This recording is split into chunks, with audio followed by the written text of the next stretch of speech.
తర్వాత కార్యక్రమానికి సహకరించవలసింది కోరుతున్నాం. ఈరోజు ఈ సభకు అధ్యక్షత వహించవలసిందిగా శ్రీ రామచంద్రారెడ్డి గారిని వేదికపైకి రావాల్సిందిగా కోరుతున్నాం. అలాగే ఈరోజు మన చీఫ్ గెస్ట్ మాధవ్ రెడ్డి గారిని కూడా వేదికపైకి రావాల్సిందిగా కోరుతున్నాం. తర్వాత విశిష్ట అతిథి అయినటువంటి కోట చంద్రారెడ్డి గారిని కూడా వేదికపైకి రావాల్సిందిగా కోరుతున్నాం. చంద్రారెడ్డి గారు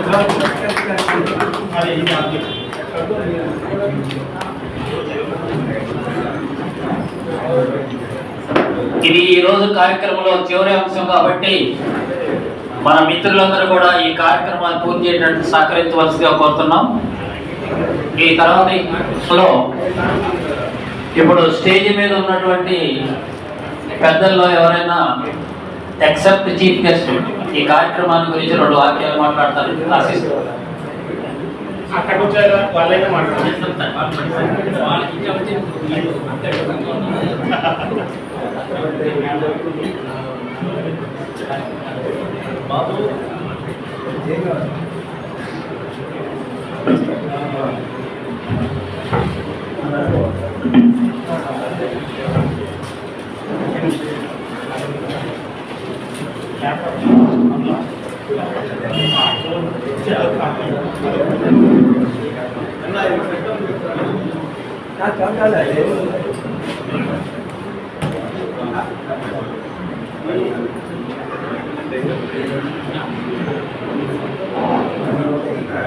అందరికీ నమస్కారం.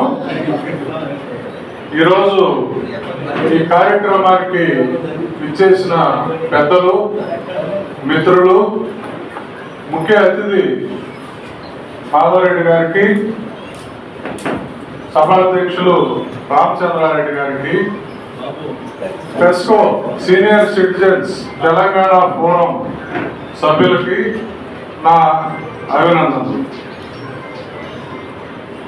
ముందుగా మాధవరెడ్డి గారు చాలా సుదీర్ఘంగా, సోదాహరణంగా అందరికీ అవగాహన చేసి అందరికీ అర్థమయ్యేటట్లుగా ఆడియో, వీడియో, విజువల్ ద్వారా మీకు అందరికీ ఇప్పుడు దాకా మీకు ఈ సైబర్ క్రైమ్స్ గురించి లైవ్ ఎగ్జాంపుల్స్ ద్వారా మీకు అందరికీ అవగాహన కల్పించారు.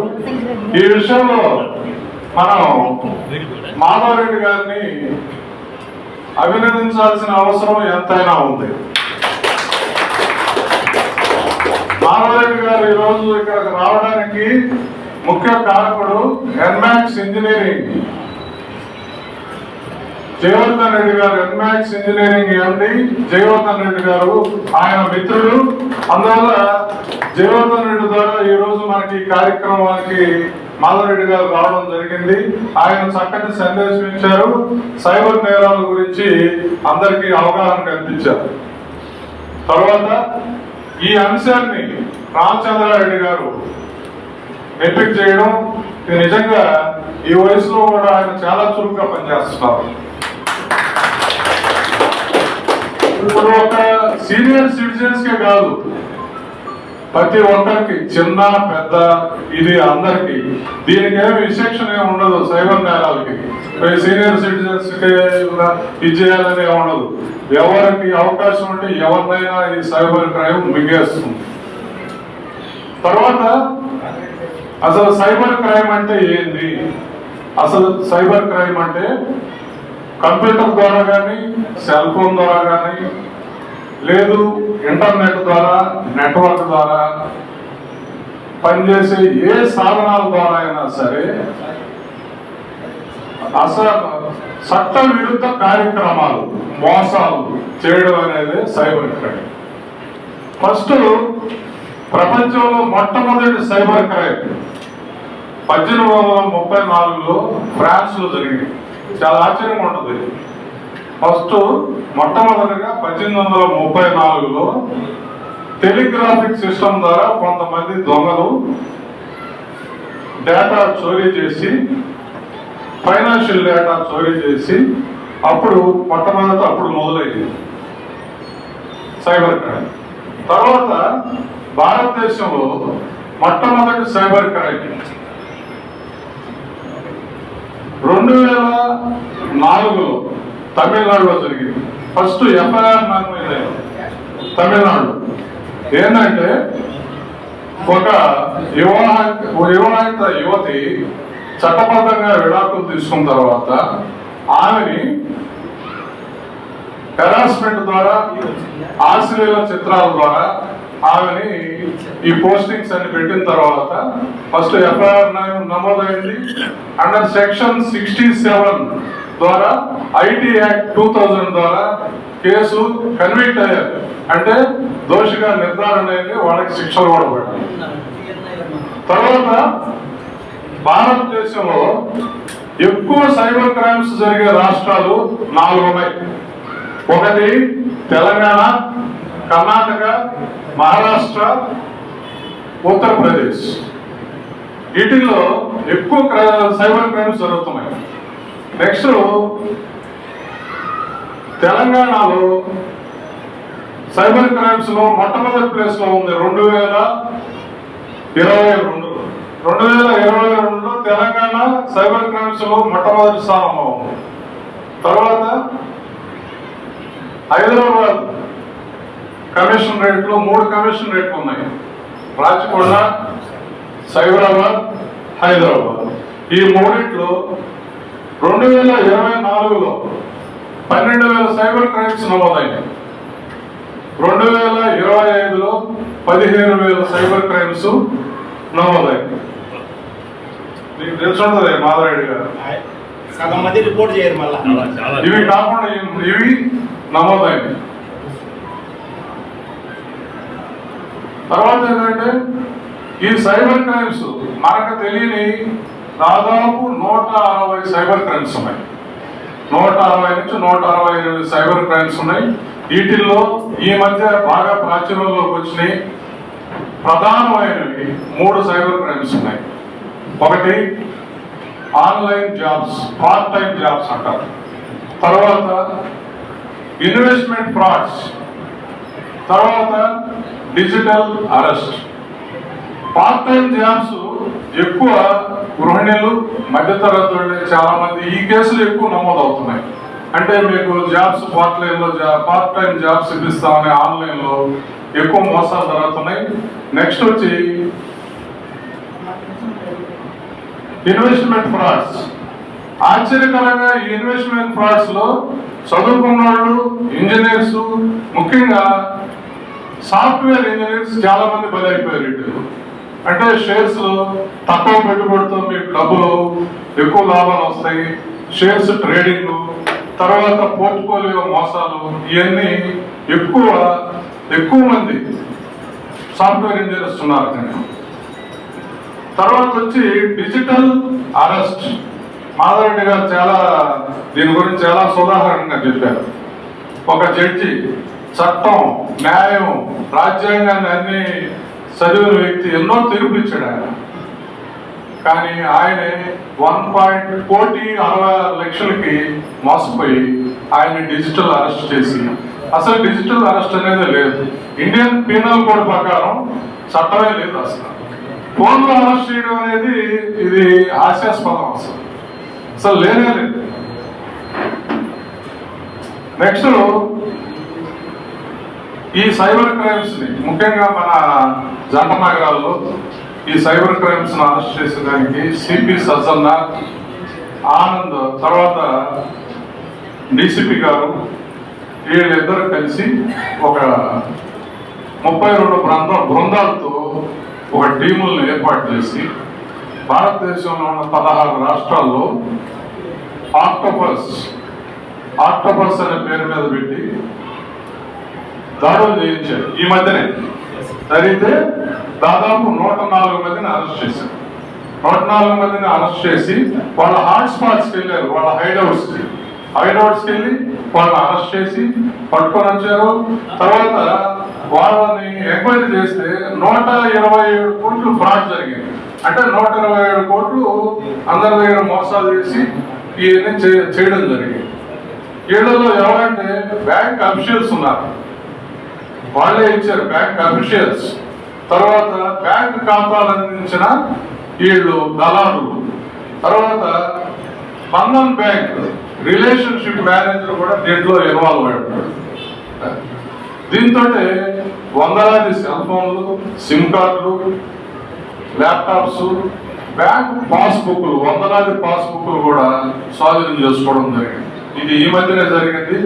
ఆక్టోపస్ అని ఒక ఇది సజ్జనాల ఆధ్వర్యంలో పెట్టి వాళ్ళు చాలా యాక్టివ్గా మన దేశంలో హైదరాబాద్ ఈ సైబర్ నేరాల గురించి ఎక్కువ ఈ మన సజ్జనాల ఆధ్వర్యంలోనే వాళ్ళు ఎక్కువ కేర్ తీసుకొని దీన్ని అరికట్టేందుకు వాళ్ళు ముందంజలో ఉన్నారు. తర్వాత రామచంద్రారెడ్డి గారు ఈ అంశాన్ని సీనియర్ సిటిజన్స్ తీసుకోవాల్సిన జాగ్రత్తల గురించి కూడా అన్నారు. సీనియర్ సిటిజన్స్ కాదు, ప్రతి ఒక్కరు చిన్న పెద్ద అందరూ కూడా దీని మీద అవగాహన పెంచుకోవాలి, జాగ్రత్తలు కూడా తీసుకోవాలి. ఫస్ట్ సీనియర్ సిటిజన్స్ ఏంటంటే అపరిచిత వ్యక్తులకి, ఎవరైనా మనకు తెలియని వ్యక్తులకి మీరు సమాచారం పంచుకోవద్దు. అంటే ఓటీపీలు చెప్పడం, Aadhaar card, bank details, income tax, pan card నెంబర్లు ఇవ్వడం, ఇవన్నీ చేయొద్దు. తర్వాత మీ ఫోను అపరిచిత తెలియని వ్యక్తులకి, మీకు పరిచయం లేని వ్యక్తులకి మీ ఫోన్ ఇవ్వకండి. ఎందుకంటే వేరే వాళ్ళు వస్తారు, నా ఫోన్ పనిచేయడం లేదండి, మీరు మీ ఫోన్ ఇస్తే నేను ఫోన్ చేసుకుంటాను, ఒక కాల్ చేసుకుని ఇస్తానంటారు. అది కూడా చాలా ప్రమాదకరము. ఇంకోటి, ఉన్నట్లుండి మన అకౌంట్లోకి డబ్బులు వచ్చేస్తున్నాయి. 1,000, 200, 2,000, 3,000 అట్లా మనకి తెలియకుండా వేరే వాళ్ళు మన అకౌంట్లోకి డబ్బులు వేస్తుంటారు. వేసి వాళ్ళు ఫోన్ చేస్తారు, పొరపాటున మీ అకౌంట్లో డబ్బులు వచ్చినాయి, నాకు కొంచెం ఇబ్బంది వల్ల వేసాను, నాకు తిరిగి ఇవ్వండి, నేను చాలా పేదవాడిని, ఇట్లా చెప్తారన్న. అవి ఇచ్చిన తర్వాత అదే అకౌంట్ మనం పంపించామనుకోండి, దీంట్లో కూడా చాలా మోసాలు జరుగుతున్నాయి, మన అకౌంట్ హ్యాక్ అయిపోతుంది. నెక్స్ట్ ఇంకోటి ఏంటంటే, ఎక్కువ మంది రిటైర్డ్ ఉద్యోగులు ఉన్నారు, పెన్షనర్స్ ఉన్నారు, వాళ్ళ పెన్షన్ అకౌంట్ కూడా హ్యాక్ అవుతున్నాయి. ఇది కూడా గమనించుకోవాలి. మీరు వాళ్ళకి ఫోన్లు చేస్తున్నారు, ఫోన్లు చేసి మీ పెన్షన్ అప్డేట్ చేయాలి అవి, తర్వాత దాని మీద మీరు డీటెయిల్స్ ఇచ్చారనుకోండి, అది కూడా హ్యాక్ అవుతుంది. నెక్స్ట్ చివరిగా నేను ముగించే ముందు మన అందరం తెలుసుకోవాల్సింది ఏంటంటే, ఇది సోషల్ మీడియా యుగం, సైబర్ నేరగాళ్ల యుగం. మనం ప్రతి ఒక్కరమే ఎంతో కొంత అవగాహన పెంచుకోవాలి. ఏది ఈ సైబర్ నేరాల గురించి అవగాహన పెంచుకొని మనం జాగ్రత్తగా ఉండి, మనకు జరిగిన ఏమన్నా ఇటువంటి ఇబ్బందులు జరిగితే కూడా మనం 10 మంది పంచుకోవాలి. చాలా అప్రమత్తంగా ఉండాల్సిన అవసరం ఎంతైనా ఉంది. తర్వాత నాకు ఈ అవకాశాన్ని కల్పించిన రామచంద్రారెడ్డి గారికి, తర్వాత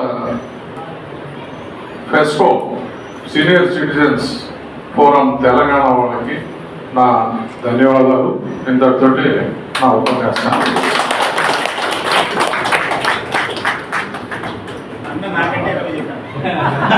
చాలా మంచి ఇన్ఫర్మేషన్ ఇచ్చారు సార్, చాలా మంచి ఇన్ఫర్మేషన్ ఇచ్చారు.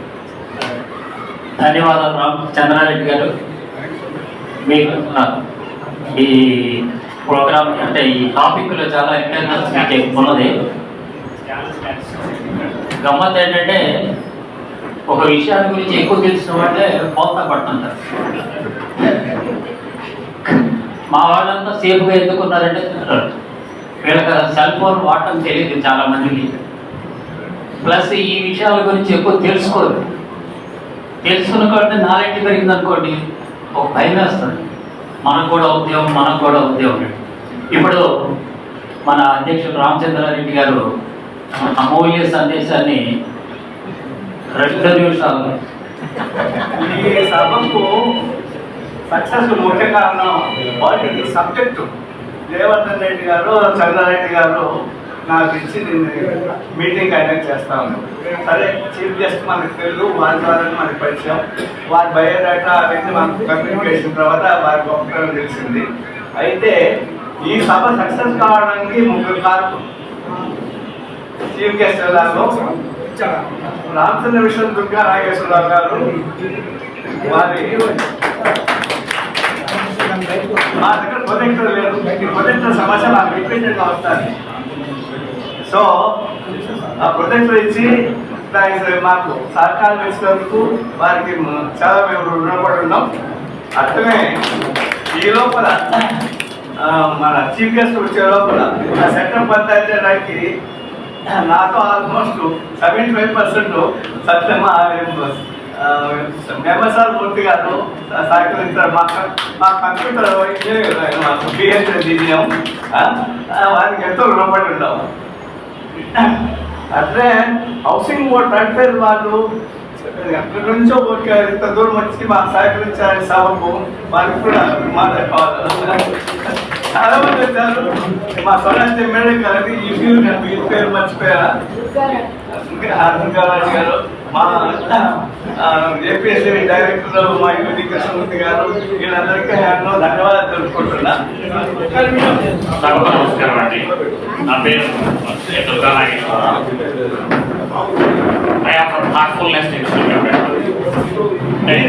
ఇదే హాల్లో ప్రతి ఆదివారం మేము హార్ట్ఫుల్నెస్ నానవ కార్యక్రమాలు చేసుకుంటూ ఉంటాము. దానికి అవకాశం ఇచ్చినటువంటి మన సీనియర్ సిటిజన్ కౌన్సిల్ వారికి, మన ప్రెసిడెంట్ రామచంద్రారెడ్డి గారికి, ఇంకా పెద్దలు ఉంటే పేర్లు నేను చెప్పలేకపోవచ్చు.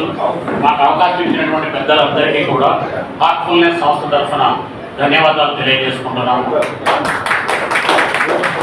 తర్వాత ఈ సీనియర్ సిటిజన్ కౌన్సిల్ వారు చాలా ప్రయోజనకరమైన కార్యక్రమాలు నిర్వహిస్తూ ఉన్నారు. ఈరోజు చాలా చక్కటి కార్యక్రమాన్ని నిర్వహించారు. సైబర్ క్రైమ్ గురించి మాధవరెడ్డి గారు చాలా విషయాలు చాలా చక్కగా ఇద్దరికీ కూడా వివరించారు. అయితే ఈ సందర్భంలో నాకు ఒక చిన్న ఎక్స్పీరియన్స్ షేర్ చేయాలనుకున్నాను. అంటే నేను లక్కీగా ఆ ట్రాక్లో పడకుండా తప్పుకోవడం జరిగింది. అంటే ఇటువంటి మోడల్స్ ఆపరేండి ఎలా జరుగుతాయి అనేది చాలా చెప్పాను, కానీ నా అనుభవాన్ని మీతో షేర్ చేయాలనుకున్నాను. ఈ మధ్యనే మా అబ్బాయి మ్యారేజ్ పెట్టుకున్నాము. దాని నిమిత్తం కొంత లోన్ తీసుకున్నాము, బ్యాంక్ అకౌంట్లో పెట్టుకున్నాము. ఏదో క్యాజువల్గా ఫోన్ చూస్తూ ఉన్నాము. అంటే దీని దానికి సంబంధం లేదనుకోండి, బ్యాక్గ్రౌండ్ ఒక నా ఫోన్ కాంటాక్ట్స్లో ఉన్న ఒక వ్యక్తి ఫోన్ నుంచి వాట్సాప్లో ఒక మెసేజ్ వచ్చింది, హాయ్ సార్. అంటే ఆ పర్సన్ నా కాంటాక్ట్లో ఉన్నాడు, ఆయన నాకు తెలుసు, గవర్నమెంట్లో ఒక ఆఫీసర్ ఆయన నాకు హాయ్ సార్ అంటే నేను న్యాచురల్గా hi sir, I'm happy, how are you sir అని చెప్పి నేను రెస్పాండ్ అయ్యాను. అయిన తర్వాత అక్కడి నుంచి ఒక మెసేజ్ వచ్చింది, I have seen your photos అని వెబ్సైట్. వస్తే అంటే ఒక్కొక్కసారి ఆశ్చర్యమైనది అవుతాం. మనం అందరికీ చెప్తాం చాలా విషయాలు, జాగ్రత్తగా ఉండాలి, మనం లిఫ్ట్ క్లిక్ చేయకూడదు, ఇవన్నీ చెప్తాం. కానీ మన వరకు వచ్చేసరికి సబ్జెక్ట్ మైండెడ్గా ఏదో క్యూరియాసిటీ, అరే నా ఫోటో బయటకు ఎట్లా వెళ్ళింది, ఎక్కడ చూశాడు ఈయన అనే యాంగ్జైటీ తోటి ఆ లింక్ క్లిక్ చేశాను. లింక్ క్లిక్ చేశాను. చేసిన తర్వాత ఓటీపీ వచ్చింది. ఏదో ధ్యాసలో ఓటీపీ కూడా కొట్టేశాను. కొట్టేసిన తర్వాత నాకు ఎందుకో 6 సెన్స్ పనిచేసిన రాత్రి 10 సరే వెంటనే మా అబ్బాయికి ఫోన్ చేశాను.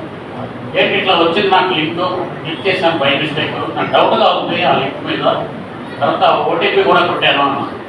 అంటే మావాడు మన మాధవరెడ్డి గారిలాగా కొంచెం ధైర్యం చెప్పే టైప్, కానీ కంగారు పెట్టే టైప్ కాదు. మా పెద్ద వాడు ఎక్కడో కొండాపూర్లో ఉన్నాడు. సరే ఫోన్లోనే ఏం చెప్పాడంటే, ఫస్ట్ ఒక పని చేయి, మనకి మెయిన్ డబ్బులే కదా, వాడికి కావాల్సింది అదే. సో మీ అకౌంట్లో డబ్బులు ఉన్నాయి, అదే రేపు మ్యారేజ్ ఉంది దగ్గరలో, అప్పటికి ఒక 15 days గ్యాప్ ఉంది, ఇమీడియట్గా ఫిక్స్డ్ డిపాజిట్ చేసేయన్నాడు ఆన్లైన్. అది ఎలా వేయాలో కూడా నాకు తెలియదు.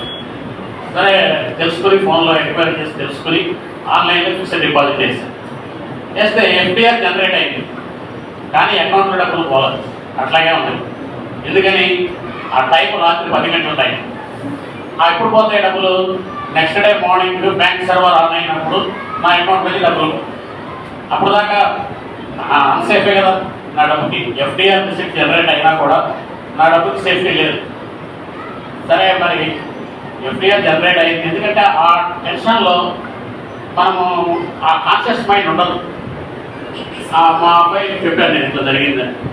అయితే ఒక పని చేస్తే టోటల్ అమౌంట్ 6 రూపీస్ అంటాడు బ్యాలెన్స్ ఇంత అమౌంట్ అంతా కూడా ఫ్యామిలీ మెంబర్స్ ఒక అకౌంట్లో ట్రాన్స్ఫర్ కొట్టేసేయాలి. సో నెట్ బ్యాంకింగ్లో ట్రాన్స్ఫర్ కొట్టేసి అమౌంట్ అంతా కూడా కొట్టేసిన తర్వాత ఏం చేసాము, ఇవన్నీ డీయాక్టివేట్ చేస్తాము ఈ ఆప్షన్ని. తర్వాత 4 ఫార్మాలిటీ చేస్తాం, అవన్నీ చేసుకున్నాం. అంటే నేను చెప్పొచ్చేది ఏంటంటే ఇప్పుడు తర్వాత ఏం చేస్తాను, నాకు కాంటాక్ట్ నా ఫోన్లో ఉన్న కాంటాక్ట్ నుంచి కదా నాకు వచ్చింది. ఒకసారి ఆ కాంటాక్ట్లోకి వెళ్ళి గ్రూప్ ఇన్ఫో చూసాను. చూస్తే మా ఫ్రెండ్ ఫోన్ నెంబర్ లేదక్కడ, ఫారెన్ నెంబర్ ఉంది.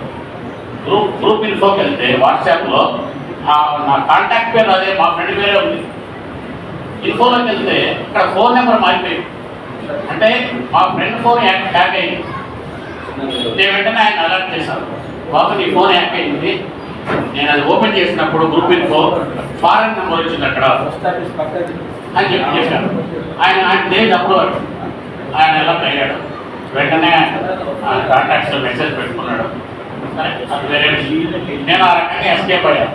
లేకపోయింటే ఏమైంది, నేను 15 డేస్లో అబ్బాయి మ్యారేజ్ పెట్టుకున్నా, అప్పటికే లోన్ చేసుకుని డబ్బులు ఉన్నాయి. అంటే మోడల్ సపరేట్ ఎలా జరుగుతుంది క్రైమ్ అనే దానికి మన కాంటాక్ట్లో ఉన్న పర్సన్ అది నెంబర్ మార్చేస్తాం. అట్లాగే వేరే ఫ్రెండ్స్ కూడా వస్తే సరే టైం తీసుకుంటున్నారేమో అనుకోవద్దు. సో ఇట్లాంటివి కొన్ని ఉన్నాయి. అయితే సమయాభావం వల్ల మనం ఇవన్నీ కూడా ముచ్చరించుకోలేని పరిస్థితి లేదు. సో అందరికీ కూడా ముఖ్యంగా మాధవరెడ్డి గారికి, ఈ సభను ఆర్గనైజ్ చేసినటువంటి పెద్దలందరికీ కూడా ధన్యవాదాలు తెలియజేసుకుంటూ ఈ అవకాశం ఇచ్చినటువంటి మన సభ పెద్దలందరికీ కూడా మరొకసారి ధన్యవాదాలు తెలియజేసుకుంటూ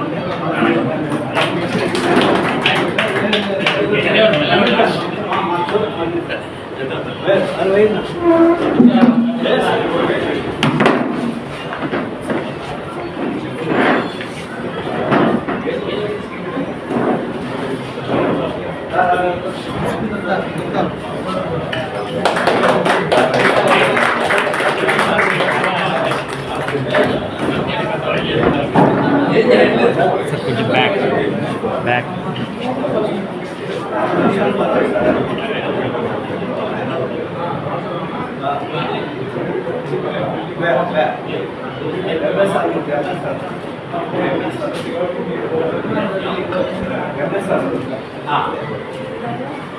తర్వాత సన్మానం శ్రీ ఎంఎస్ఆర్ గుత్తి గారు చేరుపైకి రావాల్సిందిగా కోరుతున్నాం.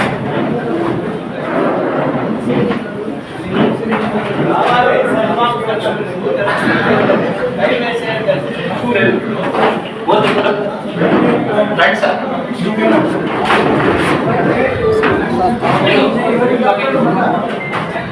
సార్ ఎవరు డిస్టర్బ్ కాదు ప్లీజ్. ఒక్క 5 minutes లోపల పూర్తి చేస్తాం ప్రోగ్రామ్. చెప్పండి సార్. పెద్దవాళ్ళు గుర్తింపని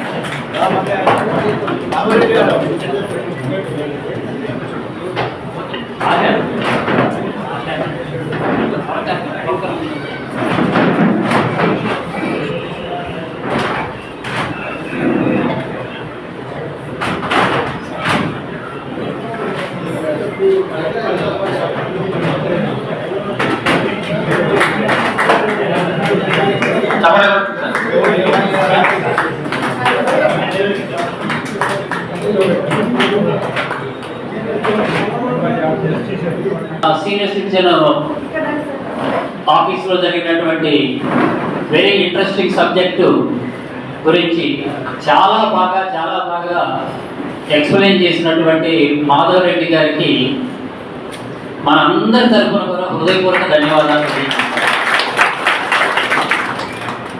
సార్ ఈరోజు అన్నారు మాధవరెడ్డి గారు, ఎవ్వరు కూడా ఇక్కడ లేదు అని అనుకున్నారు. దానికి మనం ఆయన సబ్జెక్టు, ఆయన వే ఆఫ్ టీచింగ్ చెప్పటమే కారణం అని నేను అనుకుంటున్నాను. తర్వాత వారు ఏం చేశారంటే వారి టాపిక్లో తర్వాత నెక్స్ట్ కొత్త పాయింట్ ఏదో వస్తుందో, కొత్త పాయింట్ ఏదైనా వస్తుంది అన్నట్టు యాంగ్జైటీ మనలో క్రియేట్ చేశారు. కాబట్టి మనం అందరం ఇక్కడ కూర్చొని ఉన్నాం. లేకపోతే వెనక నుంచి ఎదురువాడే చాలా మంది. ఒక రకంగా భయపెట్టారు కూడా మనందరినీ. మాధవ్ గారికి ధన్యవాదాలు సార్. సో జనగణమనండి please all please stand up. जनगण मन अधिनायक जय हे भारत भाग्य विधाता पंजाब सिंधु गुजरात मराठा द्राविड उत्कल वंगा विंध्य हिमाचल यमुना गंगा उच्चल जलधि तरंगा तव शुभ नामे जागे तव शुभाशिष मागे गाहे तव जय गाथा जनगण मंगलदायक जय हे भारत भाग्य विधाता जय हे जय हे जय हे जय जय जय जय हे जय हिंद. ఒక్క నిమిషం శ్రీరక్షితుల సమాఖ్య అధ్యక్ష పదవి స్వీకరించిన తర్వాత ఈ సభ ఈ రోజు నిజంగా నాకు ఫేవరెట్.